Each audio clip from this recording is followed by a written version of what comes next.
दोस्तों, आपका अपना YouTube channel P success point में स्वागत है। आज हम लोग जिस महत्वपूर्ण टॉपिक पर चर्चा करेंगे वह है सृजनशीलता या सृजनात्मकता। सृजनशीलता या सृजनात्मकता एक महत्वपूर्ण टॉपिक है जिससे सीटेट हो या शिक्षक भर्ती से संबंधित अन्य कोई प्रतियोगी परीक्षा हो, इससे हमेशा ही क्वेश्चन आते हैं, प्रश्न आते हैं। सृजनशीलता हमारे पेडागॉजी को समझने में मदद करता है, चाहे हिंदी का पेडागॉजी हो, गणित का पेडागॉजी हो, संस्कृत का पेडागॉजी हो, या बाल मनोविज्ञान का पेडागॉजी हो, या पर्यावरण का पेडागॉजी हो। हमेशा इस टॉपिक से 2 से 3 क्वेश्चन आते हैं और इसी पे आज मैं आप लोगों के साथ चर्चा करूंगा। दोस्तों, यदि आप हमारे चैनल पे नए हैं तो हमारे चैनल को सब्सक्राइब कीजिए, बेल आइकन को प्रेस कीजिए ताकि कोई भी नोटिफिकेशन सबसे पहले आपके पास पहुंचे। चलिए मेन टॉपिक पे आते हैं कि सृजनशीलता या सृजनात्मकता है क्या। सृजन या निर्माण, एक तरह से हम कह सकते हैं कि सृजन या निर्माण करने की क्षमता ही क्या है सृजनात्मकता है। यह जीवन के प्रत्येक क्षेत्र में, चाहे विज्ञान हो, कला हो, गणित हो, कृषि हो, पाई जाती है। किसी भी देश का बहुमुखी विकास वहाँ के सृजनशील व्यक्तियों पर निर्भर करता है। पहले माना जाता था कि सृजनशीलता का संबंध बुद्धि से है, मगर आज बदलती हुई परिस्थितियों ने सिद्ध कर दिया है कि जो हमारी सृजनशीलता है या सृजनात्मकता है उसका संबंध बुद्धि से नहीं है। हाँ, एक बात जरूर है कि प्रतिभाशाली बालक अधिक सृजनशील होते हैं। यह जीवन के प्रत्येक क्षेत्र में पाई जाती है, चाहे शिक्षक हो, विद्यार्थी हो, कलाकार हो, संगीतकार हो, लेखक हो, कवि हो, डॉक्टर हो, वकील हो, इंजीनियर हो, मैकेनिक हो, सभी लोग अपने अपने क्षेत्र में सृजनशील होते हैं। ये जरूरी नहीं है कि एक व्यक्ति जिस क्षेत्र में सृजनशील हो वह दूसरे में भी सृजनशील हो सकता है। सृजनशीलता का संबंध मौलिकता से है। मौलिकता से अभिप्राय वह रचना उसी खुद की हो, उसको उसी ने बनाया हो, उसमें कुछ न कुछ वो नए तरीके से कार्य किया। यह एक मानसिक विशेषता है। इसका संबंध मस्तिष्क मानसिक प्रक्रिया से, मानसिक क्रिया से है। इसीलिए कहा जाता है कि जो प्रतिभाशाली बालक होते हैं वो सृजनशील होते हैं। बहुत ज़्यादा सृजनशीलता बहुत ज़्यादा मात्रा में पाई जाती है, देखी जाती है। अब हम आते हैं परिभाषाओं के तरफ। क्रो एंड क्रो ने परिभाषा दिया था कि सृजनशीलता मौलिक परिणामों को अभिव्यक्त करने की मानसिक प्रक्रिया है। जो मौलिक परिणाम है उसको व्यक्त करेगा। अगर मौलिक परिणामों से जोड़ता है दोस्तों तो समझ जाइए कि क्रो एंड क्रो का है। एक मानसिक क्रिया है। मानसिक संक्रियाएं जिसकी जितनी अधिक विकसित होगी वह उतना ही सृजनशील होगा। दूसरे नंबर पे आते हैं जेम्स ड्रेवर। इन्होंने कहा है कि सृजनशीलता नवीन रचना या उत्पादन से संबंधित है। किसी भी क्षेत्र में हम कुछ नया करते हैं तो वह सृजनशील है, उसमें सृजनशीलता पाई जाती है, उत्पादन से भी संबंधित हो सकता है। अब हम आते हैं गिलफोर्ड, जेपी गिलफोर्ड, इनको हम कहते हैं गिलफोर्ड या जेपी गिलफोर्ड। ये कहते हैं कि सृजनात्मकता के अंतर्गत 5 मानसिक व्यापार आते हैं, जिसे पहला है ग्रहणात्मक व्यापार, जिसको हम कहते हैं, ग्रहण करते हैं। केंद्राभिमुख या अभिसारी चिंतन, इसे हम कन्वर्जेंट थिंकिंग भी कहते हैं।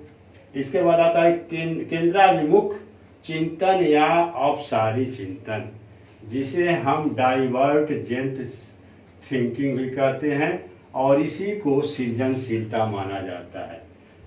केंद्राभिमुख चिंतन या अपसारी चिंतन को ही सृजनशीलता माना जाता है, या ऐसे व्यक्ति सृजनशील होते हैं। अब आता है स्मृति और मूल्यांकन। इसके बाद बेरोन ने कहा कि जिन बालकों में ये 5 लक्षण या प्रक्रियाएं पाई जाती हैं, वे बालक सृजनशील होते हैं। पहला है, जो बालक सृजनशील होते हैं उसमें स्वतंत्र निर्णय लेने की क्षमता होती है।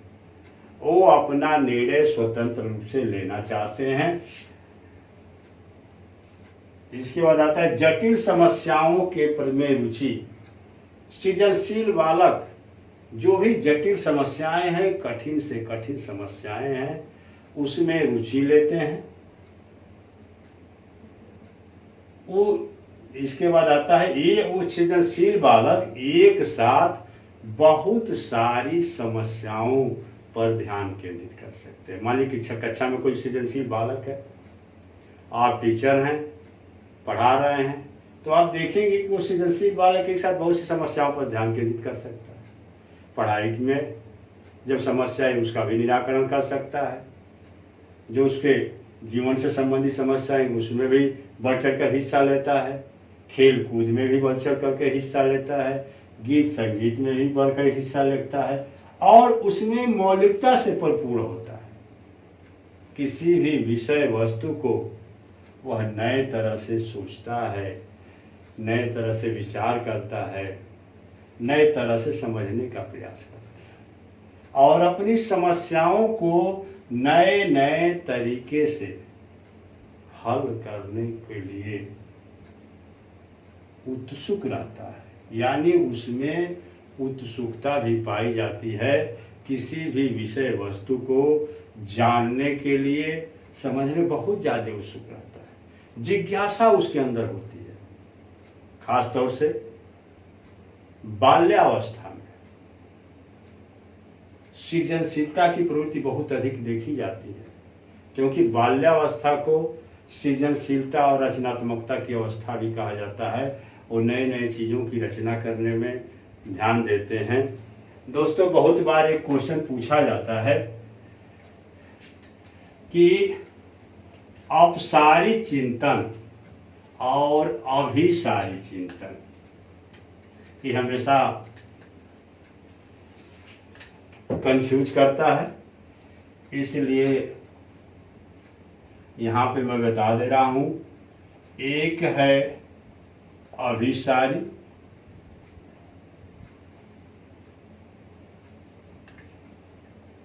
चिंतन,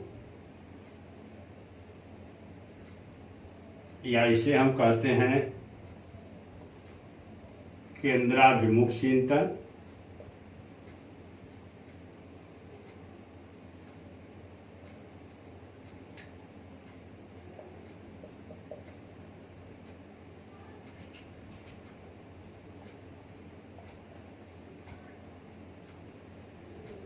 कन्वर्जेंट थिंकिंग,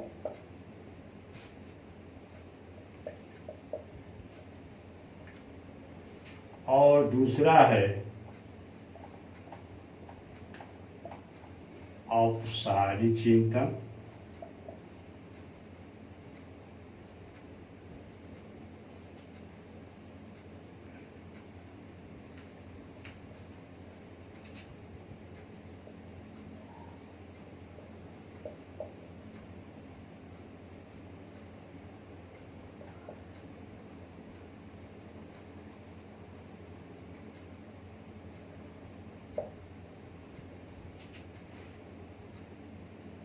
अभिसारी चिंतन या केंद्राभिमुख चिंतन, दूसरा अपसारी चिंतन या केंद्राभिमुख चिंतन।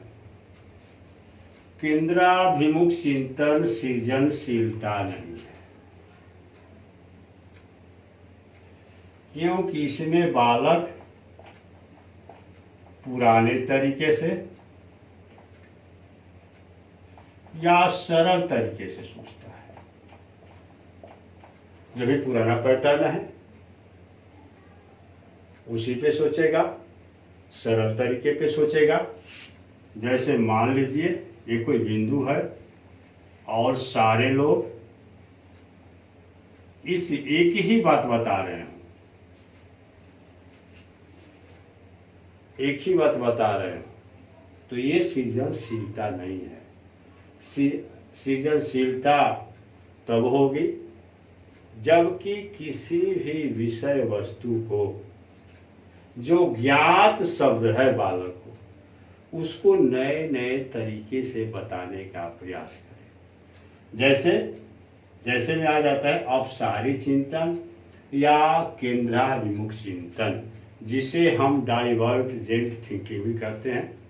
आप लोग भी कभी कभी समस्या आती है, समस्या का समाधान नहीं हो पाता है, तो कहते भाई हमारा माइंड डाइवर्ट हो गया, हमको कुछ सूझ ही नहीं दिखाई दे रहा है कि समस्या का हल कैसे किया जाए। मैंने एक तरह से आपके सामने जब जटिल और कठिन समस्या आती है और उसका समाधान नए तरीके से करते हैं, तो ही सृजनशीलता है। माने एक ही शब्द के प्रति या एक ही बिंदु के प्रति तरह तरह के विचार व्यक्त करना है। एक ही वस्तु के प्रति कई तरह से विचार व्यक्त करना है। जैसे मान लीजिए कि ये पेन है, तो मैं पूछूं कि पेन का उपयोग क्या है, तो कोई कहेगा इसका उपयोग है लिखना, हस्ताक्षर करना। तो ये सृजनशीलता नहीं हुआ। कोई बालक बताएगा कि इससे हम अपनी रक्षा भी कर सकते हैं। कहीं मान लीजिए गया हुआ है तो उसके खूंटी के रूप में भी हम उपयोग कर सकते हैं, अपना कपड़ा टांग सकते हैं। तो ये सृजनशीलता हुआ। सृजनशीलता एक नया रचना, नया विचार, नया तरीका, नए ढंग से सोच, जो पहले से भिन्न है, उसी को हम सृजनशीलता कहेंगे। या अब सारी चिंतन ही सृजनशीलता है, केंद्राभिमुख चिंतन ही सृजनशीलता है, डाइवर्जेंट थिंकिंग ही सृजनशीलता है। कई नए नए तरीकों से सोचना, हमेशा इससे क्वेश्चन आते हैं। तो दोस्तों आप ये समझ लीजिए, जान जाइए कि जो अब सारी चिंतन है या केंद्राभिमुख चिंतन को ही हम सृजनशीलता कहते हैं। अब हम आते हैं अगले बिंदु पर कि सृजनशीलता कितने प्रकार के होते हैं। कई बार परीक्षाओं में पूछ देता है कि निम्न में से कौन सृजनशीलता का प्रकार नहीं है, तो उसमें कठिनाई होती है। तो ये जान जाइए आप कि सृजनशीलता का पहला प्रकार है मौलिकता,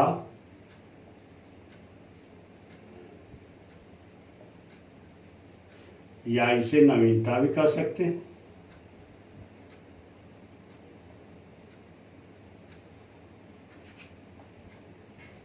दूसरा है विस्तारण,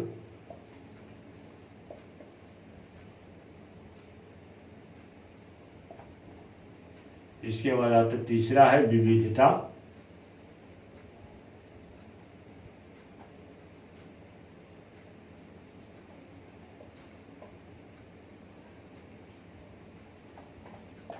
और चौथा है लचीलापन,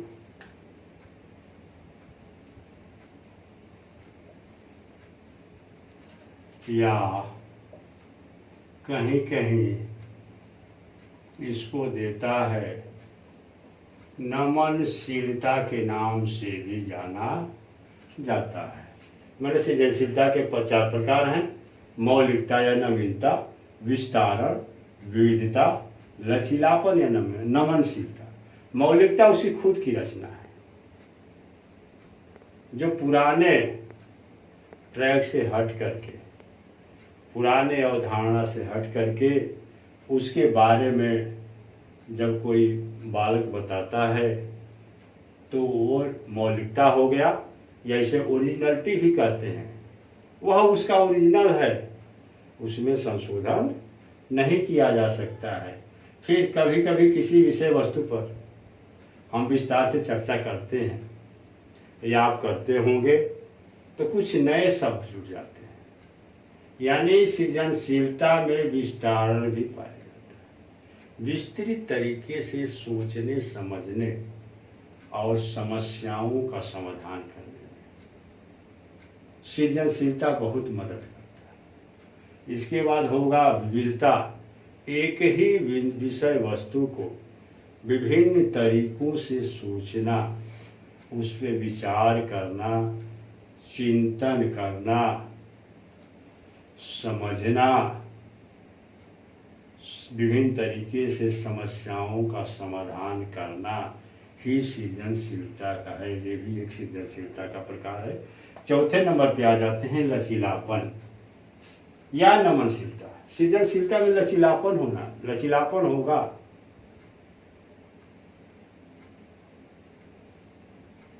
जैसे हमारा भारतीय संविधान कठोर भी है और लचीलापन भी है। समय और परिस्थितियों के अनुसार उसमें संशोधन किया भी जा सकता है। तो लचीलापन का गुण पाया जाता है सृजनशीलता में। ये भी एक प्रकार है। इस प्रकार से हम कह सकते हैं कि सृजनशीलता के 4 प्रकार हैं: मौलिकता, विस्तारण, विविधता और लचीलापन। अब हम आते हैं स्तर पे कि दोस्तों सृजनशीलता के स्तर कौन कौन से हैं।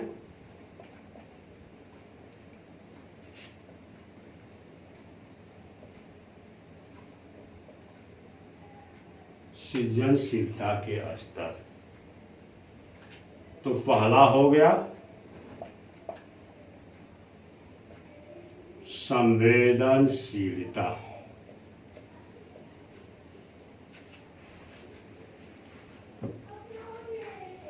दूसरा हो गया विविधता,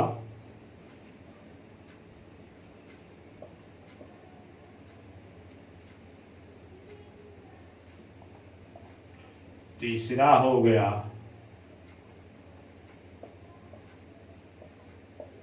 मौलिकता और चौथा हो गया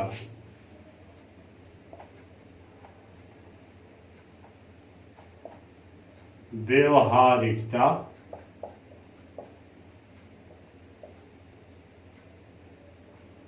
पांचवा हो गया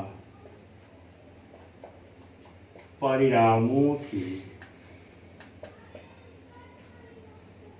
प्रक्रिया। पांचवा हो गया परिणामों की प्रक्रिया। संवेदनशील, मनुष्य एक संवेदनशील प्राणी है। जब समस्या आती है तो सक्रिय होकर के समस्याओं का समाधान करने के लिए नए नए तरीके सोचता है और उस तरीके का से अपनी समस्या का समाधान कर लेता है। फिर विभिन्न तरीके से सोचता है। इसके बाद उसमें मौलिकता, जो भी शब्द या रचना या विचार दिया हुआ हो, किसी भी समस्या के प्रति वो खुद का हो। फिर व्यवहारिकता भी पाई जाती है और परिणामों की प्रक्रिया। अगर बालक कोई सृजनशील कार्य करता है, कोई रचनात्मक कार्य करता है और उसके अच्छे परिणाम होते हैं या परिणामों की स्वीकृति मिलती है, प्रोत्साहन मिलता है, तो बालक अधिक से अधिक सृजनशीलता के तरफ उन्मुख होता है। दोस्तों अब हम आते हैं सृजनशीलता के सिद्धांत पे। एक बालक का सृजनात्मक विकास किन किन सिद्धांतों के तहत होता है, इसमें हम इसको जानने का प्रयास करेंगे। सृजनशीलता के सिद्धांत पहला आता है मनोविश्लेषणवादी सिद्धांत या मनोविश्लेषणवाद का सिद्धांत। इसमें इसके प्रतिपादक हैं सिगमंड फ्रायड। सिगमंड फ्रायड ने कहा है कि जो व्यक्ति का मन है वो 3 भागों में बटा है। पहला हो गया चेतन, दूसरा हो गया अचेतन और तीसरा हो गया अर्धचेतन। एक बात मैं बता देना चाहता हूँ आप लोगों को, जो बालक की सृजनशीलता में योगदान है वो केवल चेतन मन का है। चेतन मन बालक की सृजनशीलता में महत्वपूर्ण भूमिका निभाता है, क्योंकि जो चेतन मन है वो नए तरीके से सोचने, समझने, विचार करने, तर्क करने और चिंतन करने में मदद करता है।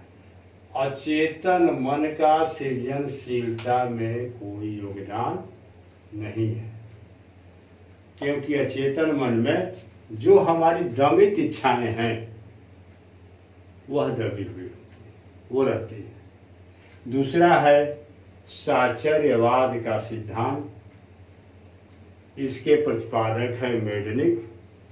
ये कहते हैं कि संजोग बनता है जब हमारे सामने कोई समस्या आती है तो जो हमने पुराने तरीके अपनाया है उसमें नए चीज़ें या नए तरीके जोड़ करके उस समस्या का हम समाधान कर लेते हैं।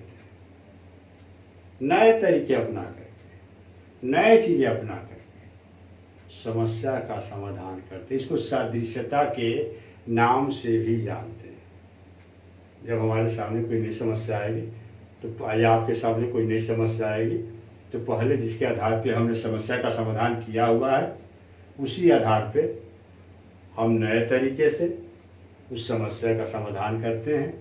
तो इसे ही साचार्यवाद के नाम से जानते हैं। इसके प्रतिपादक है मेडनिक। इसके बाद आता है जन्मजात प्रवृत्तियों का सिद्धांत। जब व्यक्ति इस पृथ्वी पे जन्म लेता है तो बहुत सारी मूल प्रवृत्तियां को लेकर आता है, जन्मजात प्रवृत्तियों को लेकर के आता है और बालक को सृजनशील बनाने में बहुत अधिक मदद करती है। इसके बाद आता है समग्रवाद का सिद्धांत। इसे हम गेस्टाल्टवाद के नाम से भी जानते हैं, या जो कहिए इसे हम सूझ एवं अंतर्दृष्टि के सिद्धांत के नाम से भी जानते हैं। इसको आपने पढ़ा होगा, सीखने का सूझ एवं अंतर्दृष्टि का सिद्धांत, जिसके जन्मदाता हैं वर्दाइमर और कोहलर, कोपका और कूट लेविन ने इसे आगे बढ़ाया।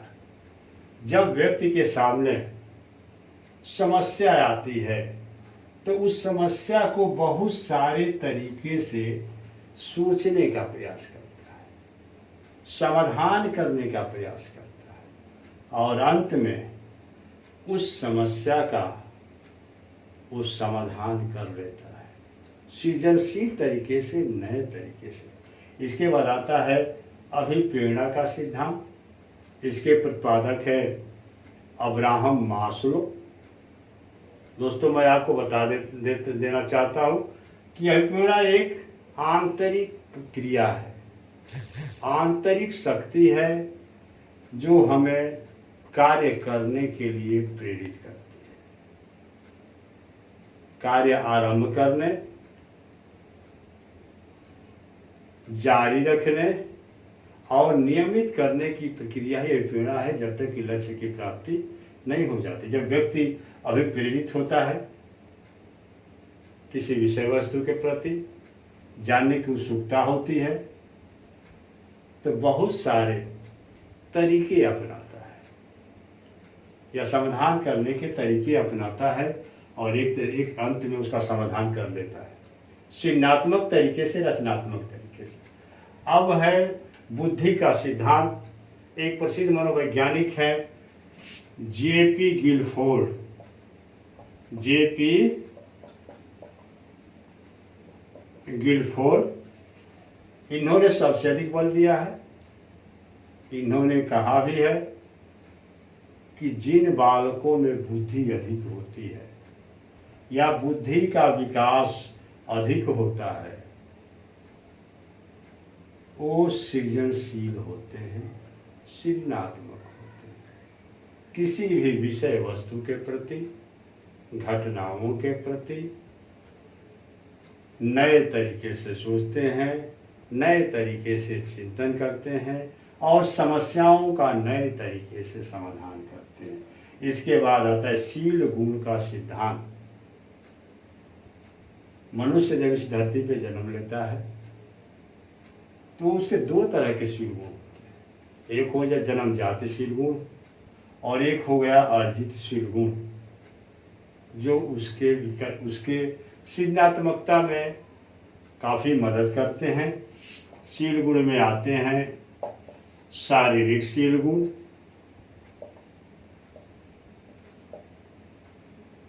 मानसिक शील गुण,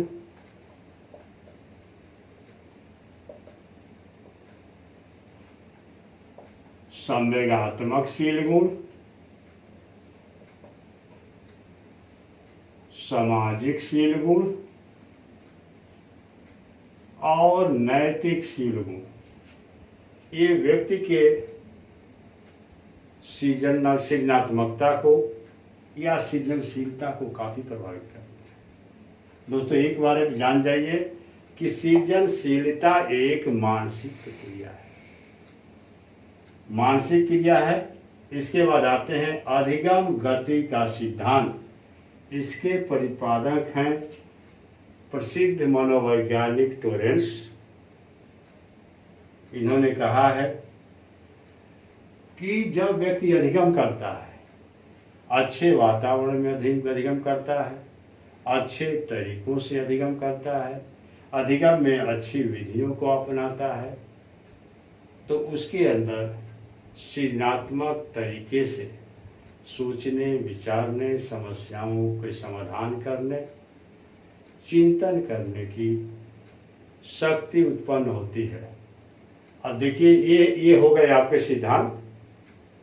इसी सिद्धांत के यही सिद्धांत हैं। इसमें कभी कभी पूछा जाता है, या तो प्रतिपादक का नाम पूछ देगा या 3 इसमें से सिद्धांत दे देगा और दे देगा कि निम्न में से कौन सा सृजनात्मकता का सिद्धांत नहीं है। तो दोस्तों इसको आप लिख लीजिएगा, काफी समझ लीजिएगा। दोस्तों हम चलते हैं सृजनशीलता की पहचान। सृजनशील बालकों की पहचान हम कैसे करेंगे? इसके लिए मनोवैज्ञानिकों ने, गिलफोर्ड और बेरोन ने 2 तरीके बताए। एक है निरीक्षण के आधार पर और दूसरा है परीक्षण के आधार पर। पहले तो हम निरीक्षण करेंगे कि बालक में ये गुण है कि नहीं। अगर इन गुणों का समावेश पाया जाता है या पाया जाता हो तो वह बालक सृजनशील होगा। सृजन करने की, उसमें सृजन करने की क्षमता होगी। किसी विषय वस्तु या समस्या को नए ढंग से समाधान करने की क्षमता होगी। तो निरीक्षण के आधार पर हम चलते हैं। जो पहला है मौलिकता। सृजनशील बालक मौलिक प्रवृत्ति होते हैं, उनमें मौलिकता पाई जाती है। दूसरा है संवेदनशीलता। सृजनशील बालक संवेदी होते हैं। जब उनके सामने समस्या आती है तो नए नए तरीके से सोचने और समझने का विचार करते हैं। इसके बाद जटिल व्यक्तित्व। सृजनशील बालकों का व्यक्तित्व बहुत ही जटिल होता है। निर्भीक होते हैं, साहसी होते हैं, आत्मविश्वासी होते हैं और किसी भी कार्य को करने में विश्वास रखते हैं या समस्याओं का समाधान आसान तरीके से कर लेते हैं। इसके बाद विनोद प्रिय, जो सृजनशील बालक होगा वो विनोद प्रिय होगा, हास परिहास में आनंद लेने वाला, ये दूसरों की खिल्ली भी उड़ाते हैं कभी कभी। इसके बाद आता है क्रियाशीलता, जो सृजनशील बालक होते हैं वो बहुत अधिक क्रियाशील होते हैं, सक्रिय होते हैं। जब भी उनके सामने कोई समस्या आती है तो पूरी ऊर्जा के साथ सक्रिय होकर के समाधान में जुट जाते हैं। इसके बाद आता है जिज्ञासा की उत्सुकता, जो सृजनशील बालक होते हैं वो जिज्ञासु होते हैं, जानने की इच्छा होती है। दोस्तों, मैं आप लोगों को बता देना चाहता हूँ, जो सृजनशील बाल्यावस्था में सृजनशीलता बहुत अधिक पाई जाती है। वो किसी भी विषय वस्तु को रचनात्मक और सृजनात्मक तरीके से सोचने का प्रयास करते हैं, समाधान करने का प्रयास करते हैं। यह सृजनशीलता बाल्यावस्था से लेकर के यानी 6 से 30 वर्ष तक बढ़ती है। धीरे धीरे उसमें ग्रोथ होता है और उसके बाद वृद्धि तो होता है, सृजनशीलता में बढ़ती तो है मगर उतनी तेजी से नहीं बढ़ती जितनी तेजी से 6 से 30 वर्ष में बढ़ती है। इसके बाद होता है औपचारिक चिंतन की क्षमता। सृजनशील बालक औपचारिक चिंतन करते हैं, केंद्राभिमुख चिंतन करते हैं, एक ही विषय वस्तु के प्रति कई तरीकों से सोचते हैं। इसके बाद होता है कल्पनाशीलता, जो सृजनशील बालक होगा वो कल्पनाशील होगा, काल्पनिक होगा, कल्पना अधिक पाई जाती है, काल्पनिक चिंतन भी बहुत अधिक करते हैं। दोस्तों, मैं बता देना चाहता हूँ कल्पना क्या है। आप समझ जाइए कि किसी भी विषय वस्तु को चेतन से अर्धचेतन और अर्धचेतन से अचेतन मन में ले जाकर के छोड़ देना। आप पुनः आवश्यकता पड़ने पर चेतन मन में लाना स्मृति है और इसमें नया आयाम जोड़ देना ही कल्पना है नहीं, मगर सोचते हैं कि ऐसा होता तो ऐसा होगा, ऐसा होगा तो ऐसा होता, ये कल्पना करते हैं। इसके बाद आते हैं परीक्षण के आधार पे सृजनशील बालकों को हम परीक्षण के आधार पर भी पहचान लेते हैं कि ये बालक सृजनशील होगा या इस बालक में सृजनात्मकता बहुत अधिक होगी और यह आगे जाकर के हमारे देश के विकास में महत्वपूर्ण योगदान देगा। आप ये जान जाइए मित्रों कि किसी भी देश का भविष्य या बहुमुखी विकास वहां के सृजनशील व्यक्तियों पर ही निर्भर करता है। तो चलिए आते हैं कि परीक्षण के आधार पर हम सृजनशील बालकों का पहचान कैसे करेंगे। तो सबसे पहले गिलफोर्ड और टोरेंस ने सृजनशील बालकों का मापन किया था। कई बार पूछ देता है कि सृजनशील बालकों का मापन सबसे पहले किसने किया, तो गिलफोर्ड और टोरेंस ने। इसके बाद आता है सृजनशीलता से संबंधित मिनेसोटा परीक्षण 1966 में, जिसको टोरेंस ने किया था। इसके बाद आता है आर्ट एवं स्केल परीक्षण वायरेन एवं वैसल का। इसके बाद आता है टीएटी परीक्षण, जिसके प्रतिपादक हैं मोर्गेन एवं मुरे। दोस्तों, कभी कभी हम हरमन रोरसा का स्याही धब्बा परीक्षण या पेपर पेंसिल परीक्षण का भी प्रयोग सृजनशीलता में करते हैं। इसके बाद आते हैं हम भारतीय परीक्षण पे। भारतीय परीक्षण में पहला आता है बीके पासी का। ये इंदौर यूनिवर्सिटी का प्रोफेसर थे। इन्होंने 1972 में अपना परीक्षण दिया बालकों, सृजनशील बालकों के प्रति, कि सृजनशील बालकों का परीक्षण कैसे किया जाए और कैसे पता लगाया जाए। तो बीके पासी के परीक्षण को हम बैटरी ऑफ क्रिएटिव टेस्ट के नाम से जानते हैं। कई बार परीक्षाओं में पूछा जा चुका है कि बैटरी परीक्षण का प्रयोग हम किस में करते हैं। जैसे ए में दे दिया बुद्धि, बी में दे दिया व्यक्तिगत भिन्नता, सी में दे दिया व्यक्तित्व और चौथे में दे दिया सृजनशीलता या सृजनात्मकता। तो दोस्तों आप जान जाइए कि बैटरी परीक्षण का प्रयोग हम सृजनात्मकता या सृजनशीलता में करते हैं। इसके बाद एक परीक्षण है बाकर मेहंदी परीक्षण, जिसका प्रतिपादन अलीगढ़ यूनिवर्सिटी के प्रोफेसर थे बाकर मेहंदी। उन्होंने 1973 में किया था। इसे शाब्दिक और अशाब्दिक परीक्षण के नाम से जानते हैं और बालक के शाब्दिक और शाब्दिक क्रियात्मक परीक्षणों द्वारा सृजनात्मकता की बात करते हैं। शब्दों के द्वारा और अशब्दों के द्वारा दोनों का परीक्षण किया जाए। जैसे अशाब्दिक परीक्षण में है चित्रपूर्ति परीक्षण, चित्र परीक्षण या बहुत सारे नामों से हम जानते हैं। दोस्तों अगर यह वीडियो अच्छा लगे तो कमेंट के माध्यम से हम बताइएगा। दोस्तों अगर ये कहीं समझ में ना आया हो या कोई समस्या हो इस टॉपिक या चैप्टर से संबंधित, तो कमेंट के माध्यम से कृपया हमें बताने का कष्ट कीजिएगा, जिससे आपकी समस्याओं का समाधान करने का प्रयास किया जाएगा।